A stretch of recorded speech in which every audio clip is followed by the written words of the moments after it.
Swimming में आप जितना ज़ोर लगाते हैं ना, उतना डूबते हैं। तो जो स्विमर भी मुझे मिलता है ना, और उसको मैं सिर्फ़ एक बात कहता हूँ, ढीला छोड़ो खुद को। जब ढीला छोड़ेंगे तो आपकी सेंसेस काम करेंगी। और मैं उनको कहता हूँ पानी में पहले तो गॉगल्स पहनें, ताकि आप जब आँखें खोल कर पानी में देखें कि क्या हो रहा है, तो एक सेंस आपकी काम कर रही है। दूसरा, नाक के ऊपर अगर आपको पानी तंग कर रहा है तो आप एक स्टॉपर मिलता है वो लगाएँ। अब क्या हो रहा है, और कानों के ऊपर भी आपने एक प्लग लगाएँ। अब आपको सारी चीज़ें नज़र आना शुरू होती हैं और आपको पता चलता है पानी इतना डरावना है नहीं जितना मैं इसको समझ रहा हूँ। और फिर आप जब अपने आप को देख पाते हैं तो अपने आप को ढीला छोड़ पाते हैं कि 6 फुट मेरा कद है, 4 फुट के पानी में मैं नहीं डूबूँगा। तो फिर क्या करते हैं, आप अपने आप को रियलिटी में जब सिंक करते हैं तो आप पानी में सिंक नहीं होते, ड्राउन नहीं होते। तो बिल्कुल इसी, और फिर आप अपने आप को ढीला छोड़ते हैं। फिर उन्हें मैं कहता हूँ मत ज़ोर से हाथ ज़ोर लगाएँ, और टाँगों पे इतना ज़ोर से टाँगें आप हिला रहे हैं कि टाँगें शल हो रही हैं और वो नीचे की तरफ जा रहे हैं। और हाथ भी आप इतने ज़ोर से मारें जैसे आप किसी चीज़ से बचने की कोशिश कर रहे हैं।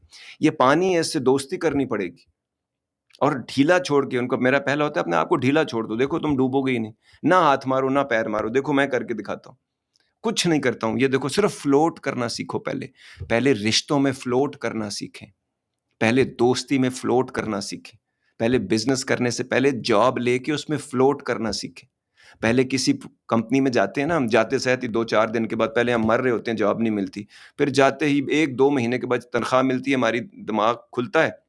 सबसे पहले हम उस कंपनी की गलतियाँ निकालना शुरू कर देते हैं। वो कंपनी किसी वजह से बनी है, यहाँ तक पहुँची है।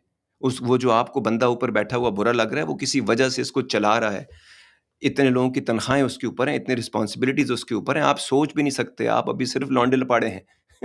या नए ज़माने में भी आपने पहले आपकी मर्ज़ी पे चीज़ें नहीं हो सकती हैं, आपका भी ब्रेन इतना छोटा-सा है, ठीक है? आहिस्ता-आहिस्ता जब आप दुनिया को जानेंगे, ज़िंदगी को जानेंगे, चीज़ों को समझेंगे, जब आप किसी जायंट इंसान को अपनी ज़िंदगी में देखेंगे, किसी एक चीज़ में, किसी एक प्रोफ़ेशन में।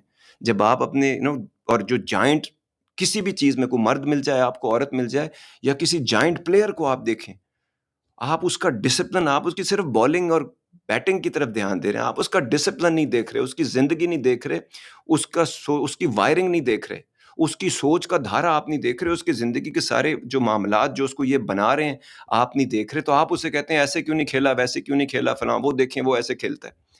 ये आपकी खाम-ख़याली है सारी। रब भी ऐसा क्यों नहीं है, वैसा क्यों नहीं, मेरे साथ ऐसे क्यों कर दिया? हम ज़्यादातर बदतमीज़ी, बदतहज़ीबी कर रहे होते हैं और मज़ाक उड़ा रहे होते हैं कुदरत का, सिर्फ़ हमें पता नहीं है। जब जानने लगेंगे तो आहिस्ता, आहिस्ता, आहिस्ता ये सीढ़ियाँ आप चढ़ेंगे। To get the full Radio Azad experience, download the Radio Azad app from the App Store or Google Play and take us with you everywhere.